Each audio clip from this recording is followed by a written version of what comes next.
एक माँ की दुख भरी कहानी। बूढ़ी अंधी माँ को उसके ही बेटे ने पहचानने से इनकार कर दिया। नमस्कार दोस्तों, स्वागत है आप सभी का हमारे YouTube चैनल प्रियंका ज्ञान गंगा में। दुनिया की सबसे सहनशील व्यक्ति है माँ। जब बच्चा माँ के पेट में रहता है तब वो लात मारता है। जब पैदा होता है गोद में रहता है तब लात मारता है, और जब बड़ा होता है तब भी माँ को लात मारता है। उसके बावजूद माँ उसे कुछ नहीं कहती, कहीं FIR नहीं करती, कहीं पुलिस के पास नहीं जाती, क्योंकि माँ अपने पुत्र को, अपने उस बच्चे को अपने जान से अधिक प्रेम करती है। यह जो कहानी है एक सच्ची कहानी है। तो आइए चलिए कहानी को शुरू करते हैं। एक औरत जिसकी शादी हुए 10 साल हो गए थे और उसे अभी तक एक भी संतान नहीं हुई। इस बात से घर के आसपास अड़ोस पड़ोस सारे लोग बातें बनाते हैं, उसे बांझ कहते हैं। अब इस बात से परेशान होकर वह औरत हर मंदिर, मस्जिद, गुरुद्वारा हर जगह जाती और मन्नतें मानती। हर किसी के कहे अनुसार हर अच्छे से अच्छे डॉक्टर के पास इलाज कराने जाती कि उसे किसी भी तरह एक बच्चा पैदा हो जाए। काफी मान मनौती, पूजा अर्चना, दवाई दर्पण के बाद उसे एक पुत्र की प्राप्ति होती है। पहली बार जब उसने अपने बच्चे को गोद में लिया तो बच्चा बड़ा ही खूबसूरत, बड़ा ही सुंदर था। यह देख के वह महिला कहती है कि मेरा बेटा चांद का टुकड़ा है, बड़ा ही सुंदर बेटा है। अब वो दोनों पति पत्नी अपने पुत्र को बहुत ही अच्छे से पालने लगते हैं, उसका सेवा करने लगते हैं। अब इसी तरह 1 साल बीत जाते हैं। 1 साल के बाद अब वह बच्चा धीरे धीरे अपने बल पर खड़े होने की, चलने की कोशिश करता है। एक दिन की बात है, वह बच्चा इसी तरह घर में खेल रहा था। उसकी माँ कुछ काम कर रही थी, पिता घर में नहीं थे, बाहर थे। वह बच्चा खेलते खेलते घर में ही पड़े लोहे के सरिये के पास चला जाता है और वह लोहे का सरिया उस बच्चे के आँख में घुस जाता है। उस बच्चे का आँख पूरी तरह घायल हो जाता है। बच्चे की रोने बिलखने की आवाज़ सुनकर उसकी माँ उसके पास आती है और अपने बच्चे को देखकर तड़प उठती है और उसे जल्दी से जल्दी लेकर डॉक्टर के पास भागती है। उसका पति भी यह खबर सुनने के बाद उसके साथ डॉक्टर के पास जाता है। डॉक्टर के पास जाने के बाद डॉक्टर ने इलाज किया और कहा, आपके बेटे की एक आँख चली गई है, वह एक आँख से अंधा हो गया है।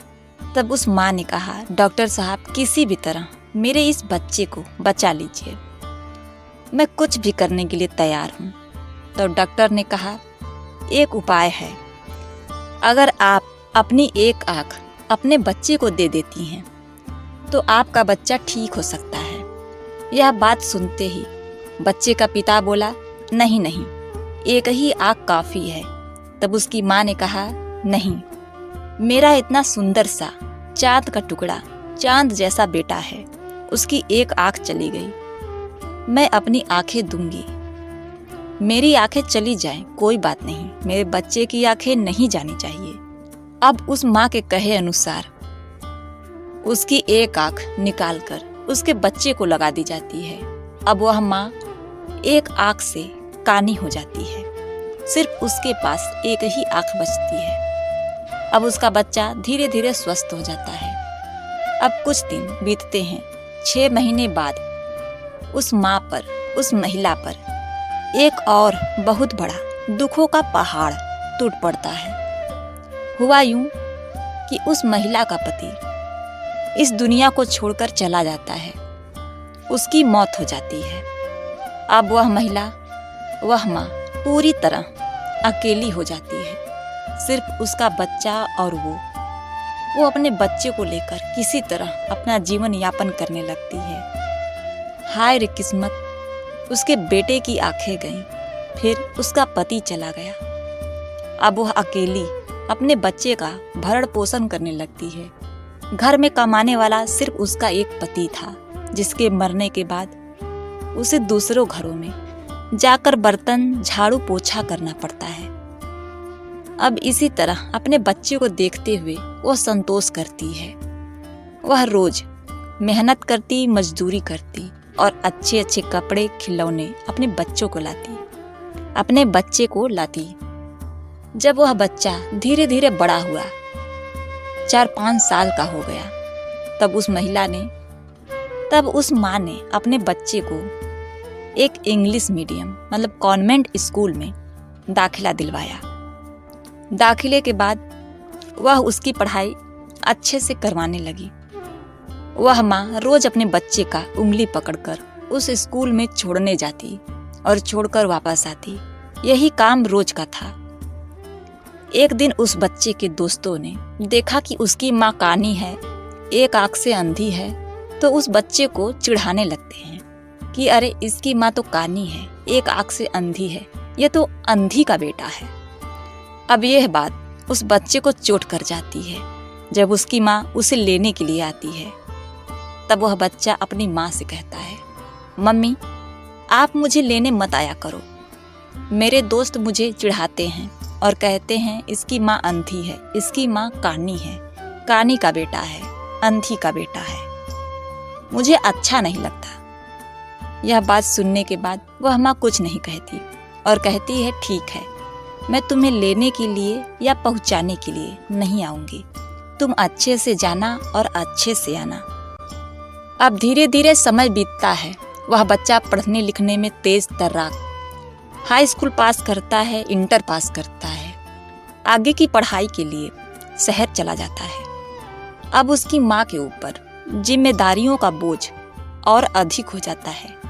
शहर की पढ़ाई, रूम का खर्चा, खाने का खर्चा, कॉलेज का फीस, इतनी सारी खर्चें उस बेटे की हो जाती हैं। अब अकेली माँ, अब वह 10 घरों में बर्तन मांजने लगती है, सुबह से लेकर शाम तक, सुबह 6 बजे से लेकर रात के 10 बजे तक काम करती रहती है और महीने के 10,000 रुपया अपने बेटे के लिए लिफाफे में भरकर भेजती है उसके खर्च के लिए।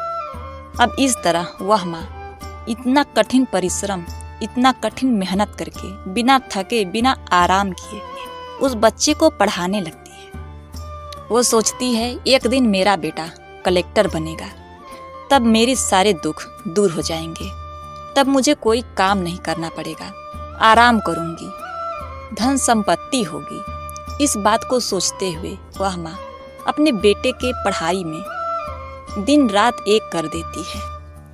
उसके हाथों की हथेलियाँ बर्तन मांजते मांजते उसमें की रेखाएं मिट जाती हैं। कुछ सालों के मेहनत के बाद वह बच्चा अपनी माँ को चिट्ठी लिखता है और वह चिट्ठी में लिखता है, माँ मैं कलेक्टर बन गया। तब माँ ने सोचा, बेटे चिट्ठी में लिखकर भेज रहे हो कि मैं कलेक्टर बन गया, लेकिन घर नहीं आए।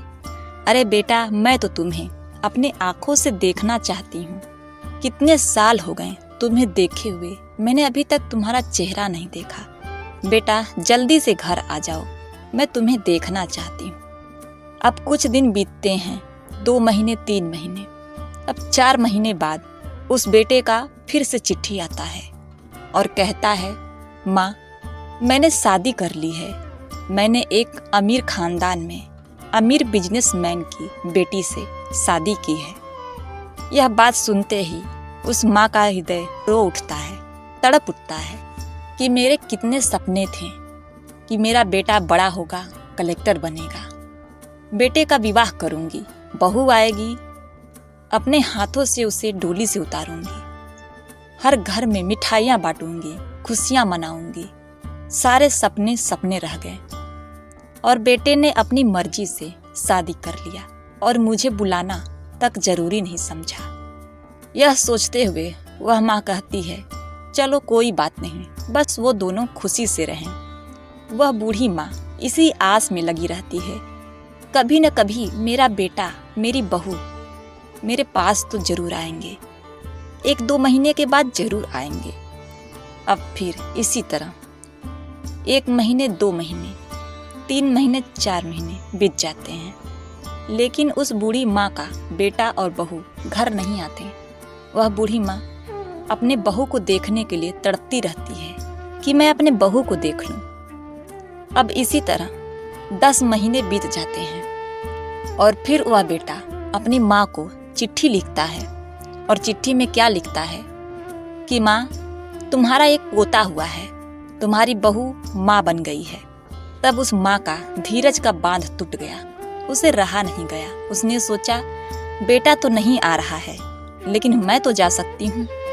वह बूढ़ी माँ अपने पोते को देखने की लालसा में उसके लिए कुछ कपड़े, मिठाइयाँ, कुछ जूते, खिलौने खरीदती है और अपने बहू के लिए साड़ी खरीदती है।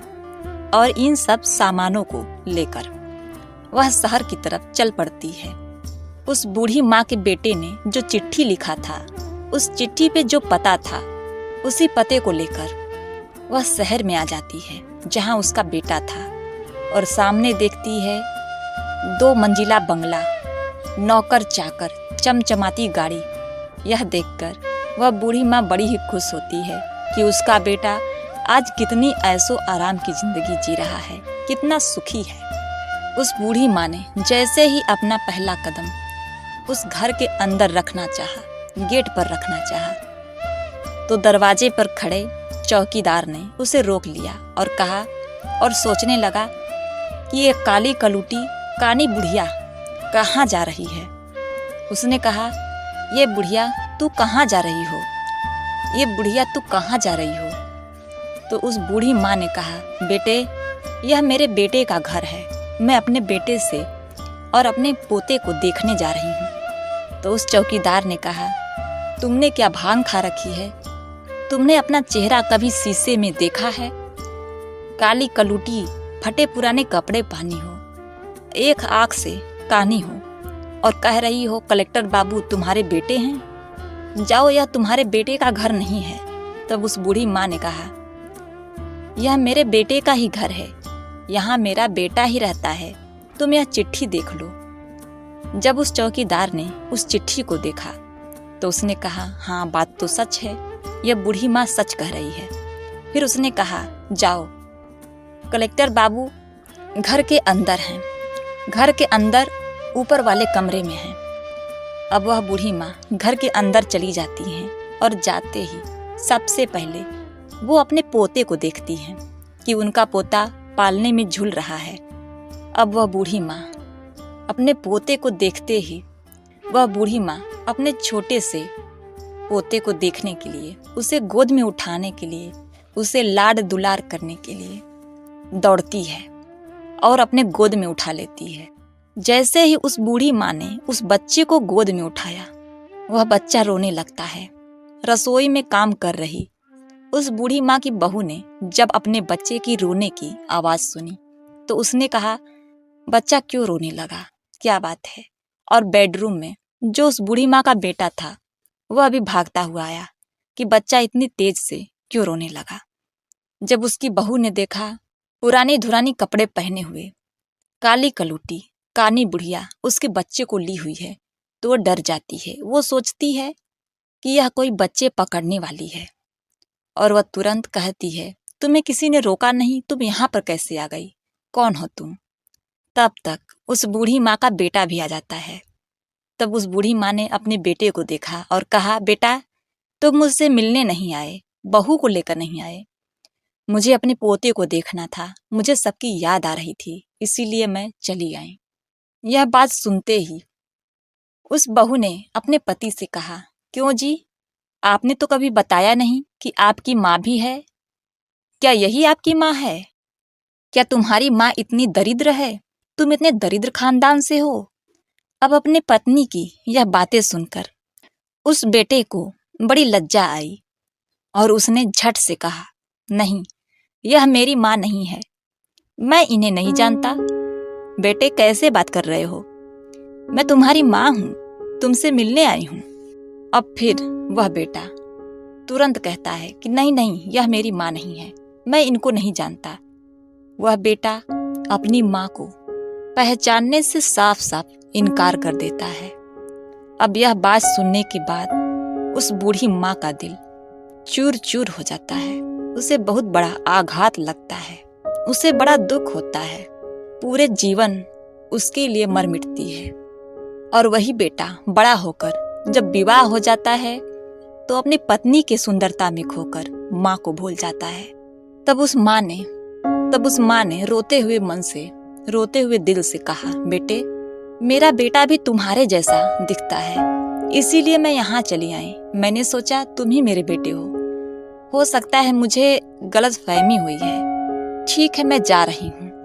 वह माँ इतना कहते ही चली जाती है और गेट पर जाकर उस चौकीदार से कहती है, बेटे, मुझे इस कलेक्टर बाबू को एक पत्र लिखना है, क्या तुम लिख सकते हो? तो उस चौकीदार ने सोचा, चलो बूढ़ी माँ है, कलेक्टर साहब को खत लिखना चाहती है, लिख देता हूँ। अब खत लिखने के बाद वह माँ उस खत को लेकर उस घर में बने हॉल में आ जाती है और हॉल में ही एक पंखा लगा हुआ था। वह बूढ़ी माँ अपनी साड़ी को उस पंखे में बांधती है और चिट्ठी को हाथ में लेती है और चिट्ठी को हाथ में लिए उस साड़ी से बने फंदे में लटक जाती है। अब वह बूढ़ी माँ इस दुनिया से चली गई, उसकी मौत हो जाती है। जीते जी उस माँ को सुख नसीब नहीं हुआ और बुढ़ापे में उसके बेटे ने उसे पहचानने से इनकार कर दिया। सोचिए कितना बड़ा आघात लगा उस बूढ़ी माँ को कि उसने आत्महत्या कर ली और अपने बच्चे के नाम, अपने बेटे के नाम एक खत छोड़ दिया। अब कुछ समय बाद उस बूढ़ी माँ का बेटा सूट बूट पहने तैयार होकर ऑफिस के लिए छत के सीढ़ियों से नीचे उतरता है और उसके पीछे पीछे उसकी पत्नी भी आती है। जब वह बेटा देखता है कि उसकी माँ फांसी के फंदे से झूल रही है, उसकी मौत हो चुकी है, तो उस बेटे ने सोचा, मैंने तो छोटी सी गलती की थी, माँ ने तो आत्महत्या ही कर लिया, मुझे इतनी बड़ा सजा दे दिया। तब उस बहू ने कहा, क्यों जी, ये आपकी माँ ही थी ना, आपने झूठ क्यों बोला? ये आपकी माँ थी कि नहीं? अब इससे पहले बेटा कुछ जवाब देता, वह बहू तुरंत उस बूढ़ी माँ के हाथ से वह चिट्ठी निकालकर पढ़ने लगती है।